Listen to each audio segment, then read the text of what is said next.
when I say most, at least 60%, but I'm still waiting on about 40 or 50 people, which I'm sure you guys will submit today. It will be important. So once again, I do apologize that my guest speaker can't be here today, but I'll answer questions on his behalf. My teachers, you're more than welcome to jump in at any moment, and you boys as well. If you have any questions, pop them up. You can either write it as a comment, or you can unmic yourself and you can, or unmute yourself rather, and then you can ask those questions. So the first question that I got from grade 9s was, what happens if you know someone that is taking drugs, especially at 15 years old, and what do you do?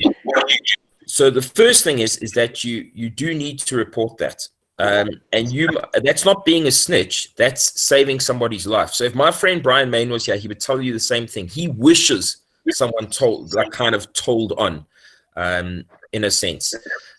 So, and the reason he says that, he says if he got caught early on in life, it would have saved him a world of trouble, and a lifetime of problems would have been solved. Guys, just if you're not going to ask a question, just make sure your mics are muted, otherwise it does interrupt the feed. So what do? You can tell teachers, you can tell family, but you do need to report it. My friend runs a group called Heal. I'm sure you saw that in his video that I posted, which is really, really cool. And it's a very down-to-earth thing where guys just come and speak about those issues that they're having, and they can help those people. Any questions so far? No, sir. Okay, cool. This one question is, did you stop rowing after doing all those drugs? If you remember from the story, he didn't actually do much at school. It was probably just a year after school. So I think Jeppy kind of protected him in a sense. Remember, the world was also a bit different back then. It wasn't as easily accessible to get drugs. You didn't have internet. You didn't have WhatsApp. You couldn't just contact people and get what you needed. It would have to be a bit of a mission. You would have to go to clubs and such. So he did carry on rowing. He was a first-team rower.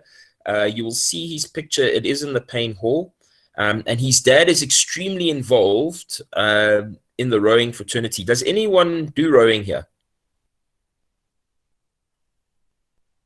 Yes, sir. Okay. Yes, sir.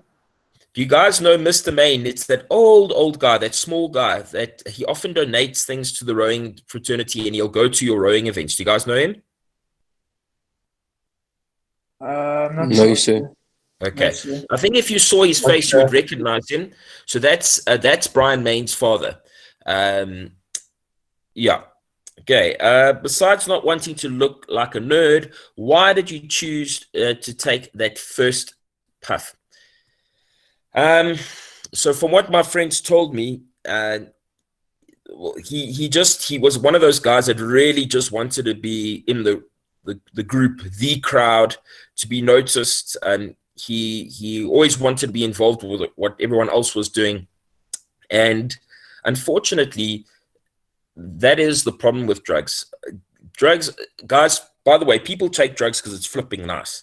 I hope you know that. You don't take drugs because it's gross, okay? It feels really good. That's why you take drugs.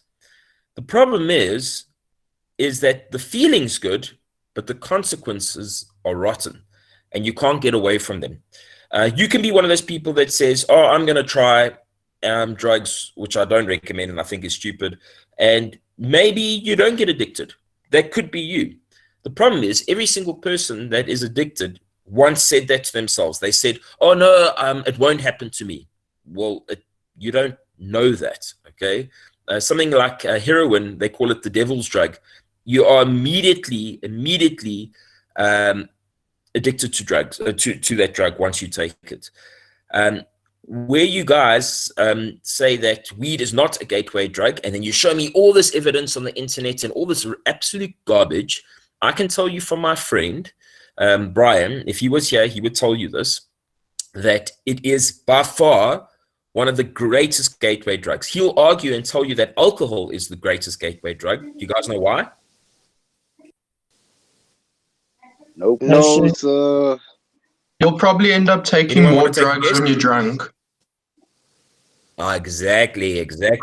So when you drink, you can't control yourself the way that you usually would. And what lands up happening is you start taking drugs because it's so much easier to do so. So you're at a club, you're drunk, and someone offers you something and you're just having a good time.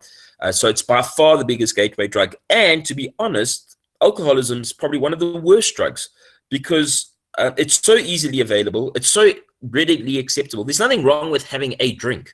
But the problem with being drunk is that it breaks families, it destroys people's lives, it becomes very abusive. So Brian was lucky in the sense that he didn't get caught up in alcohol, believe it or not. So he was never one to get drunk. He just went straight into the drug world, which is not the most usual thing. Usually it's guys drinking alcohol. But every single guy that he has coming through those rehabs, they will all say that they started with weed. Every single one of them. So is weed itself addictive? Do you guys know the chemical property of weed? I'm not sure, sir. So you've told us, but I forgot. Okay. Grass. So, yeah, Puff the Magic Dragon, Golden Harvest, Durban Poison, whatever you want to call it. Is it addictive? Not necessarily. The weed itself, the chemical properties of it are not necessarily addictive. But now the internet will say weed's not addictive. Yes, Andre. I just joined. What did I miss? Oh, sorry, bud. I'm saying our guest speaker couldn't be here today. He's going to be here for the grade, so you can watch one of their videos. But I'm just jumping in for him. Okay. Okay. Cool. So, weed itself is not addictive. The properties of weed you cannot get addicted to. But and this is where the internet leaves it at that. Yeah, you see, weed's not addictive. No, but it is addictive in the sense that the feeling you get from it, the release you get from it is addictive. Same thing as PlayStation, by the way. PlayStation can be addictive. You might say, but that's not bad. Fine. But everything can have an addiction. Okay, you can be addicted to your phone. You guys know this stuff. Okay. But the chemical property of weed, yes, Miguel, I'll get your questions now. The chemical property of weed is not addictive, but what comes from it is addictive. I hope that makes sense. My friend also told me that when they test any of these guys coming into rehab, they say, no, the only thing I've ever had is weed. I've only had weed. So many of them, when they test them, they're coming up with heroin, cocaine, all different drugs. The reason being is that these guys that sold you the weed lace it. Why would they lace it? To get you hooked on That's where you get addicted to that certain drug and then you buy more. Exactly. Okay. So if I'm selling weed and it's normal and I've just grown it in my garden and one of you guys is selling it and we're in competition with each other, how do you beat the competition? You make it give you a bigger hit. You make it more exciting for the person. So you don't tell them that and you just lace it with things. That's exactly what these guys do.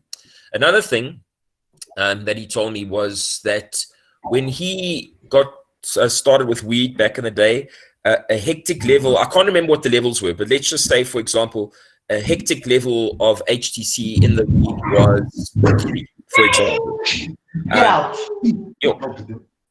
Okay, Yeah. mute yourself there. Okay.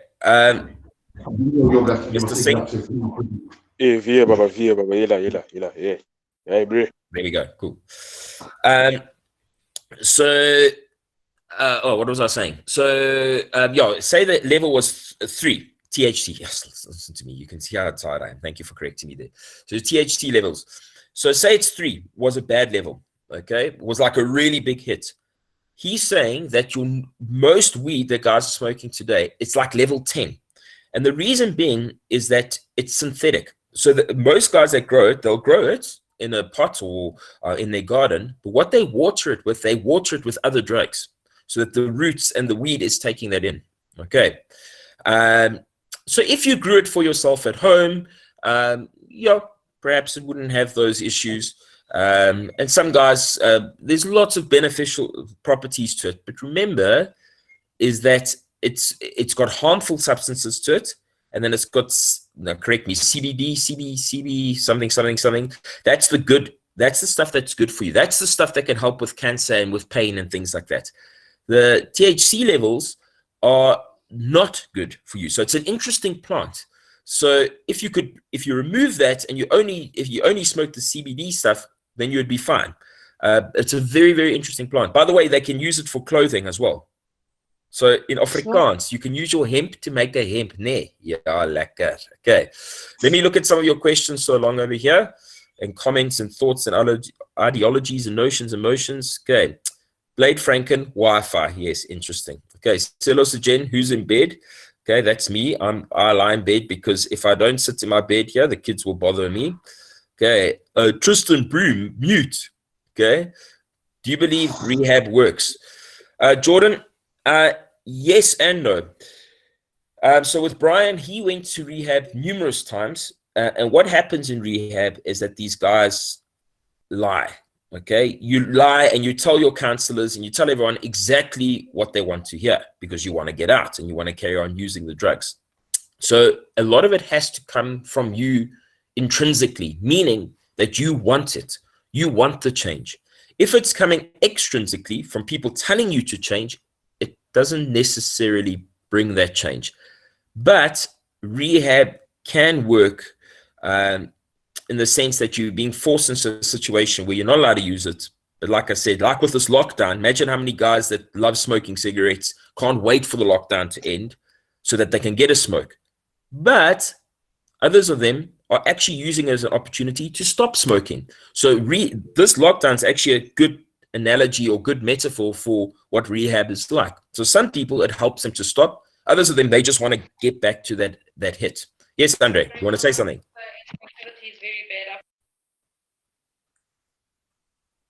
Hey, Andre? Sorry. I did want to ask, gateway drugs like, for example, smoking, weed, alcohol, do you know of any rare or unnatural gateway drugs? So probably the biggest one would be acid, because it's so readily available. Ecstasy, things like that. Remember, they don't necessarily, it doesn't mean if you take it, you will take another drug. That's not what it means. But what it does mean is it means that it just opens up those doors to opportunity. The same thing is hanging around the wrong crowd of people. Doesn't mean you will take drugs, but it just makes it easier to. So probably acid's probably a big one. Cocaine's becoming bigger and bigger and bigger, especially in richer circles. So I can tell you now, at private schools, cocaine is massive.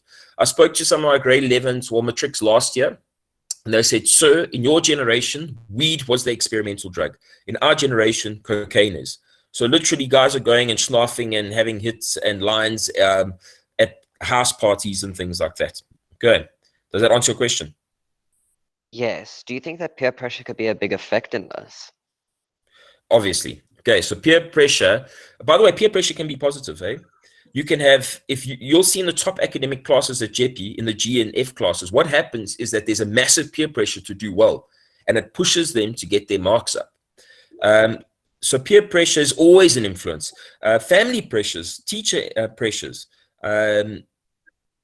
Guys, you'll see what happens when you get to about 23, something just clicks in your brain and you realize, flip, I've been such a product of society. I've just been following what society wants me to think. And where you think you're rebelling against society, in your rebellion, you're actually just falling in line with what society does.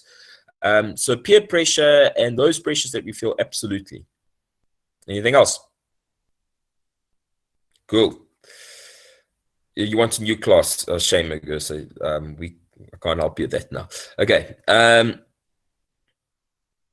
So do you agree with alcohol availability during lockdown? So Blade, I've got a sneaky suspicion that they're actually using this as an opportunity to stop alcohol abuse, to actually help people. Obviously, it's not going to help everyone, and some people are probably making some moonshine in their back garden. But when we drink, like we said before, we make bad decisions.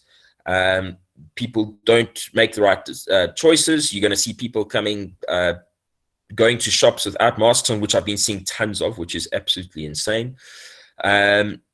So I hear your argument. I'm sure some people are saying they just need some kind of escape. The problem is, don't you think that in a time where you're not around people, that escape can become more of an addiction? What do you guys think? Not sure, sir. Okay, you don't have to agree with me, by the way. You could say no ways, like guys should be allowed to drink. What do you guys think? No, It sir, I don't agree with depends. it. No. Okay, So they should be allowed to drink, sir, because then okay, alcohol. explain why. So it is believed that alcohol was brought down to earth for people with problems, which then helps them forget their problems for a bit of time and sort of wind down. Okay, so fair enough. Like maybe having a glass of wine can help you wind down. But if it's to get drunk and forget about your problems, the age-old question begs here is that your problems don't actually disappear. So it's cool to mask it for a bit. Just so you guys know, I've never ever been drunk. Eh? Never. Never ever have I been drunk. I've never touched drugs. I've never touched weed.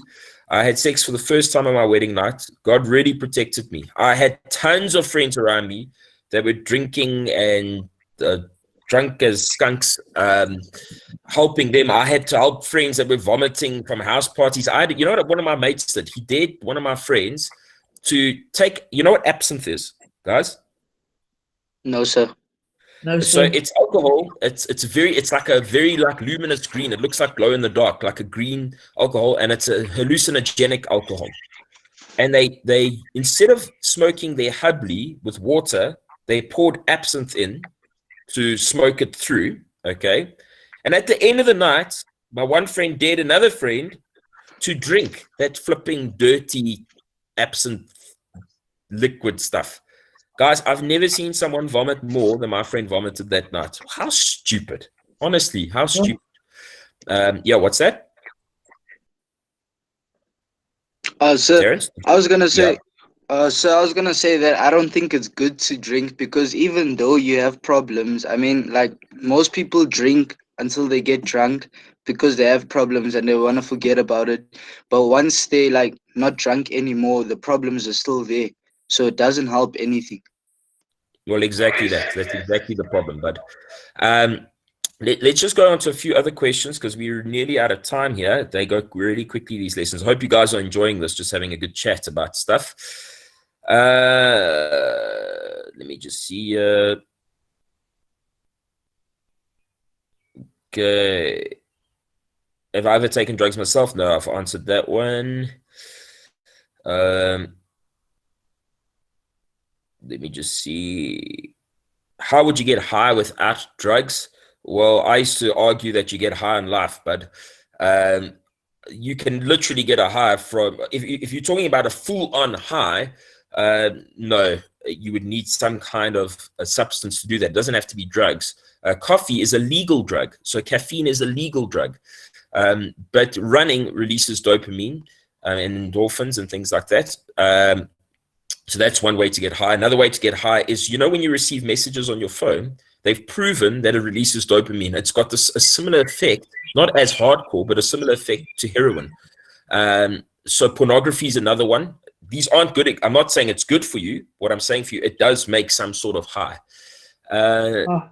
What's that?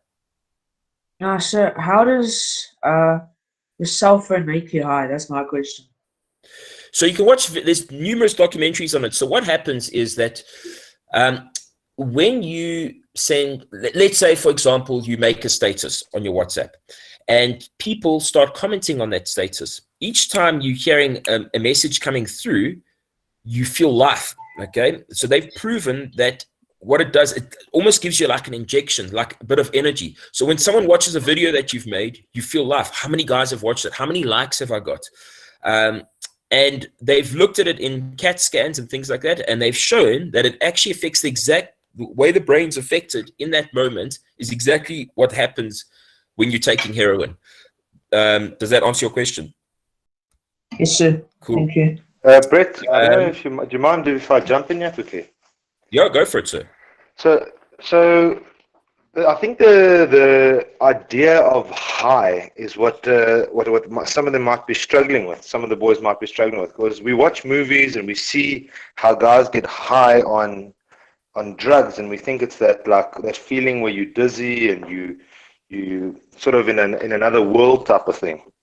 But when it comes to what you were talking about with regards to the cell phone and those sorts of things, it's a release of a hormone in your body called that feel-good hormone, that dopamine. It's a feel-good hormone. It's not a high in the sense of what you guys see on movies. It's just that feeling of like almost satisfaction. And that's the type of high that those sort of things give you. Very different from drugs like weed. So the high that we're talking about is it's a different feeling, I think. And I think we get some of the boys might be getting confused between what they've seen on movies as a high, as opposed to the release of it of the hormone. It just makes you feel good as a person. Yeah. I think that's really it's good. The same as sugar. Sugar does the same thing. It makes you feel good. Exactly. That sweetness makes you, and that's what creates that addiction. That feeling that you get. Yeah, no, that's exactly right. So, and thank you for clarifying that. So, someone else had a question there. Someone unmuted themselves. No. Okay. Anything else, sir? Accidentally unmuted myself. Oh, okay. Cool. So. Damien, thank you for that in-depth info there. Exactly. Yeah, so that's great. So if you look at what Damien wrote in the chat there, he's given like the science behind weed and things like that. But Damien, remember as well, like what I said, exactly what you're saying. Very little of the weed itself is addictive, but the situations that it gets you in, the high that you get from it, that feeling of release, that's what becomes addictive. You get addicted to the feeling. You might not be addicted to the weed itself, but you get addicted to that feeling. And obviously, as you know, guys want to take more and more and more. By the way, do you guys know why people rub cocaine on their gums in the movies? No, sir. No, sir. Okay. So I had what's that? So they don't want to. So they get it directly into the bloodstream. Partly. There's an easier way of doing that, but like crack cocaine. Crack cocaine is actually cocaine, but the reason it's called crack cocaine is because it makes a crackle, because it's when you light it. So when you heat up cocaine and you smoke it, it becomes crack cocaine. Very quick to get into your body. But cocaine, I've had a few friends that were cocaine addicts, and what they said was that it's so that they do not waste a stitch of it. They are so desperate that they don't want to waste any of it. It numbs the gums. It gives you a nice feeling. So they'll use every last bit that they can. My one friend that stopped using cocaine years ago, to this day, he can be walking in a shopping center and all of a sudden he'll taste cocaine dripping at the back of his throat. His brain's relapsing to that moment. Another thing that he told me, he lives in New Zealand now, but another thing he told me was that, so if you get high on acid and you have a bad freak out, it can wreck you for the rest of your life. It's almost like that Batman movie with the scarecrow dude, and then he gets screwed up because he sees Batman with a melting face and that kind of vibe. So if you have a bad trip, it can mess you up for the rest of your life. And he was very lucky. So he had a trip where he walked into this club and all the people turned into the sea and it parted like Moses in the Red Sea. And as he walked, he was like, this is insane. He fell to the ground and he was trying to get out of the club and he couldn't go anywhere. He was stuck. And that's when he hit rock bottom. That's when he realized, he says people danced around him. They just kicked him while he was on the ground. They didn't care about him. And he realized he had honestly just hit the worst moment in his life. Yeah. That's hectic, sir. Yeah, very hectic. DK, I see that you're saying, why do I have so many friends? I think, I don't know. I've just been, I think from church, from school, from... So I mean, What's friends that? with bad experiences. So with drug addicts. Well, to be honest, because of church. Because what happens in church, guys change their lives around and they want to change for the better. So they start flooding into church. There's tons of guys that were drug addicts or sex addicts or involved in bad things in their lives that come through to churches when their lives are changed. Does that answer the question? Yes, sir. Thank you, sir. And also, Mr. Riskovich is just such an awesome guy. That's why he's got so many Mr. Oudendal, you're such a sweet guy, eh? I like this. Sir? You gents just want beer. Yeah, sorry. Comment there? So, Yo, You can Chadwick. go So, first. sir, you know, in fights, like adrenaline can't be counted as an high, sir, because like during fights, when you fight, like you don't feel the pain. It's like using morphine, sir. So, like, would it count as a high? Like, Yeah, in a sense, yes. I remember going back to what Mr. Udendal said. It's not the high that you see in movies, but absolutely, your body's releasing a chemical, and that adrenaline, it makes you very numb. So if you watch guys that haven't fought much in their lives, their hands go very limp, and they almost like swinging like loose because their body, it's like a defense mechanism to protect the body, so the body can't get hurt. Make sense? yes, sir. Thank you, sir. Okay. About that adrenaline comment, Yeah. there are different types of effects on people when they get adrenaline. They get adrenaline for different reasons. For example, a mother sees their child being crushed by a car. Adrenaline. That's one of the big things. My question is, have you ever experienced adrenaline in any sort of way, and for what? I have. It was actually a funny moment, but like I was probably about 16, and obviously rugby, you feel some sort of adrenaline. But I was about 16. It was late at night, like 11 at night. I went in, had a shower quickly, and as I came out the bathroom, the whole house was dark. Everything was quiet, and this hand grabbed my foot. Guys, I've never in my life. I went into attack mode immediately. And it was my dad stuffing around. He had been waiting outside and grabbed my foot to give me a fright. But like immediately, like I went into attack mode. So I was quite impressed. I was like, I guess I thought I'd run at something like that. But I can tell you, I've had moments where I've screamed like a flipping baby because something scared me when I was younger. But as you get older, I think as men, like you want to be that tough guy. And that adrenaline works in that way. I've also experienced adrenaline. I've been hijacked twice. Once when I was 8, I had a shotgun pulled on me. I don't know what was going on. And another time when I was caught in a driveway and the guy had a pistol right on my leg. And God kept me so calm. I was really calm. I was able to talk to the guy. But afterwards, this adrenaline rush, and then your body just goes limp and lame. I'm sure you guys, maybe some of you have experienced that before. Let me just quickly go through. There's no point. No, alcohol can cause more problems during lockdown because people might become abusive in lockdown when they're drunk. Okay, that's the big concern. Can you get high by sniffing hand sanitizer? Yes, you can. Anything with fumes can cause some sort of high. There's something that guys do, and please don't do it. It's really stupid, but where they take their like Axe deodorant, it's called huffing, and you put your shirt over your mouth and they spray through that. That's like a cheap high. You can get high from terps. You can get high from any drugs around the house. It's stupid. Don't do it.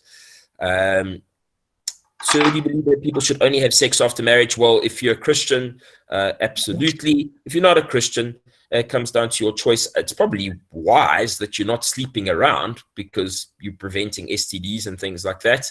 And also, in yourself, when you're giving yourself away like that, it causes brokenness when you're not committing to one person. I can tell you so many people that's happened to. Guys, I'll take one more question from Terence here, and then I won't be able to answer the rest because time is up. Yes, Terence, what's up? So, sir, I had a question. You said anything around your house that can make you go high. Okay, so that's kind of what I was saying there. So absolutely. So paints, anything with like lead in it, petrol from a car, terps, methylated spirits, super glue, deodorants. So there's lots of things that can cause a high. Okay, don't try any of them, please, guys. I swear to you, I can show you the studies. It's gonna wreck yourself. I promise you. Don't get caught up in that rubbish. Anything else? Oh, so when you're addicted to porn, could you pass out from watching too much? Well, yeah, I suppose so. No, you're not going to get that kind of high from porn. Okay. It's a different kind of experience. It's not the high that you get from drugs. Okay. So guys, thank you very much. Let me just quickly update this register to make sure that it's worked. Let me do that. Okay, and that's worked over there. Thank you guys so much. It was really cool soon you guys must think I must stop watching too much porn. I agree, sir. God bless, guys. And I hope you have a fantastic day further. I'll stay on in case you guys have any questions or things that you're really worried about. Otherwise, enjoy your day, guys, and enjoy the rest of your live lessons. Cheers. Thank you, sir. You too. Cheers, sir. Cheers, gentlemen. Hey, boys. Thank you, sir. Behave, boys. Behave. Behave. Yes. Cheers, sir. Yes, Tulani. Yes, sir. Yes, Mbappe, stay.